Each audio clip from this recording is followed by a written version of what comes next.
ओम नमः शिवाय। नमस्कार दोस्तों, अनुपमा भक्ति चैनल में आपका स्वागत है। आज हम बात करें हटकेश्वर मंदिर की बातें, हटकेश्वर महादेव की। छत्तीसगढ़ की राजधानी रायपुर में महादेव घाट पर हटकेश्वर महादेव का चमत्कारिक मंदिर है। खारून नदी के तट पर स्थित महादेव मंदिर के पीछे त्रेता युग की एक दिलचस्प कहानी जुड़ी हुई है, जिसके चलते यहाँ देश भर ही नहीं विदेशों से भी श्रद्धालु दर्शन के लिए आते हैं। यह मंदिर खारून नदी के तट पर होने की वजह से महादेव घाट के नाम से प्रसिद्ध है। रायपुर शहर से 8 किलोमीटर दूर स्थित 500 साल पुराना भगवान शिव का यह मंदिर प्रमुख तीर्थ स्थलों में से एक है। आस्था के सैलाब में गोता लगाने के लिए श्रद्धालु महादेव घाट पहुँचते हैं। मान्यता है कि तकरीबन 600 साल पुराने इस शिवलिंग के दर्शन मात्र से भक्तों की हर इच्छा पूरी हो जाती है। छत्तीसगढ़ के प्रसिद्ध मंदिरों में शुमार इस मंदिर में दर्शन करने के लिए देश के कोने कोने से लोग आते हैं। बारीक नक्काशी से सुसज्जित इस भव्य मंदिर के आंतरिक और बाहरी कक्षों की शोभा देखते ही बनती है। पुजारी बताते हैं इस मंदिर के कि मुख्य आराध्य भगवान हटकेश्वर महादेव नागर ब्राह्मणों के संरक्षक देवता माने जाते हैं। गर्भगृह में स्थापित शिवलिंग के पास ही राम, जानकी, लक्ष्मण और माँ बरहादेव की प्रतिमा है। इस पौराणिक कथा के अनुसार भगवान हनुमान जी शिव जी को अपने कंधे पर यहाँ लेकर आए थे। इस कथा के चलते ही यह मंदिर दूर दूर तक जाना जाता है। मान्यता है कि इस मंदिर की मान्यता भगवान श्री राम के वन गमन के समय से हुई थी। वनवास के दौरान जब वे छत्तीसगढ़ के इस इलाके से गुजर रहे थे, तब इस शिवलिंग की स्थापना लक्ष्मण जी के हाथों हुई थी। कहा जाता है कि स्थापना के लिए हनुमान जी ने अपने कंधे पर शिवलिंग को लेकर निकल पड़े।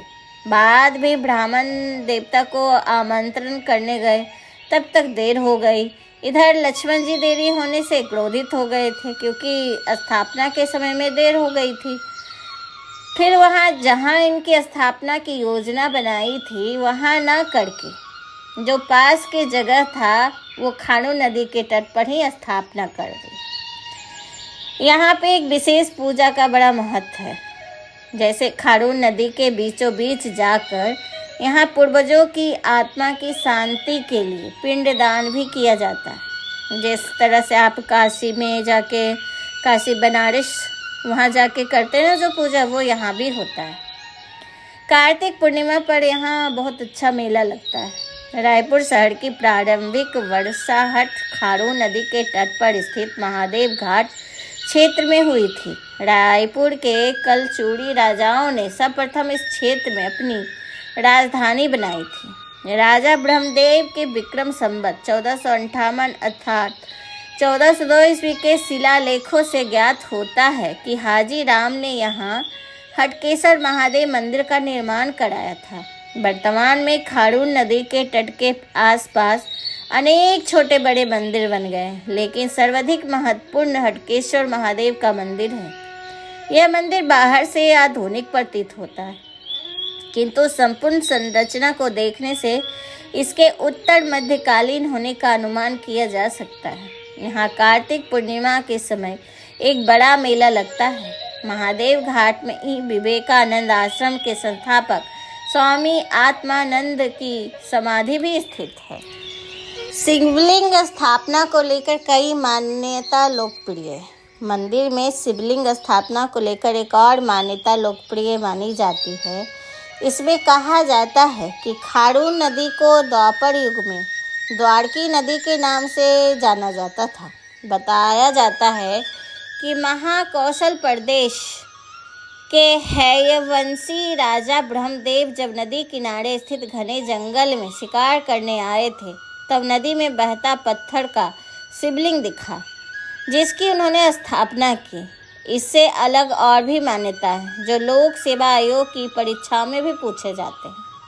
इसमें बताया गया है कि 1400 ईस्वी में कलचुड़ी शासक भोरम देव के पुत्र राजा रामचंद्र ने इसका निर्माण करवाया है। इस इलाके के घाट को महादेव घाट के रूप में प्रसिद्धि मिली है। नदी के घाट से सीढ़ियां मंदिर के प्रवेश द्वार तक बनाई गई है। महादेव के भक्त खारून नदी के बाद मंदिर में प्रवेश करते हैं और चढ़ावे के लिए भक्त चावल लेके जाते हैं। जहाँ कई अलग अलग मूर्तियाँ हैं जहाँ भक्त चावल के दाने चढ़ाते हैं, वहीं मंदिर में 5 साल से लगातार अखंड धुनी प्रज्वलित हो रही है। महादेव के भक्त धुनी की भभूत को प्रतिदिन माथे पर लगाने के लिए घर लेकर जाते हैं। धार्मिक मान्यता के साथ पर्यटक को बढ़ावा देने के लिए राज्य सरकार ने महादेव घाट में नदी के दोनों छोर को जोड़ते हुए एक लक्ष्मण झूला बनाया है। यह प्रदेश का पहला लक्ष्मण झूला है जो नदी के ऊपर श्रद्धालुओं के लिए बनाया गया है। प्रदेश भर से लोग यहाँ पहुँचते हैं और सुबह से शाम लक्ष्मण झूले का आनंद लेते हैं। हटकेश्वर महादेव मंदिर को छत्तीसगढ़ का मिनी काशी कहा जाता है। प्राचीन शिवलिंग पर मनोकामना पूर्ति के लिए श्रद्धालु जल अर्पित करते हैं। नदी के एक ओर से दूसरी ओर जाने के लिए लक्ष्मण झूला का आकर्षण केंद्र है। मंदिर में दर्शन करने के साथ ही श्रद्धालु नदी में नौकायन का भी आनंद लेते हैं। तट पर शमशान घाट और मां काली का मंदिर भी है। हरिद्वार के हर की पौड़ी की तरह महादेव घाट तट पर भी अस्थियों का विसर्जन करने की परंपरा निभाई जाती है। ऐसी भी मान्यता है कि हजारों साल पहले नदी में स्वर्ण के कण पाए जाते थे। द्वापर युग में खारून नदी को द्वारिका नदी से नाम जाना जाता था और कहते हैं कि राजा ने शिवलिंग को नदी के किनारे ही मंदिर का निर्माण करके प्रतिस्थापित कराया और कालांतर में कलचुड़ी शासक भोरम देव के पुत्र राजा रामचंद्र ने मंदिर का पुनर्निर्माण करवाया था। इसमें स्वर्ण की कण पाई जाती थी, इसलिए इसे स्वर्ण की शिवलिंग स्थापित कराया गया था। कहते हैं आकाश में तारक लिंग, पाताल में हटकेश्वर लिंग और पृथ्वी पर महाकालेश्वर से बढ़कर अन्य कोई ज्योतिर्लिंग नहीं है। हटकेश्वर शिवलिंग का अर्थ है, इसके नाम का अर्थ है कि सोने चांदी की कभी कमी नहीं होती। इनकी पूजा अर्चना करने से भक्त को सोने चांदी की कमी नहीं होती। पाताल लोक में हटकेश्वर शिवलिंग था जिसे स्वर्ण कहते हैं। स्वर्ण के राजा था। पृथ्वी के अंदर मौजूद बहुमूल्य रत्नों के स्वामी हटकेश्वर महादेव है। हटकेश्वर महादेव मंदिर में केवल फल का ही भोग लगाया जा सकता है क्योंकि हटकेश्वर महादेव को फल ही पसंद है।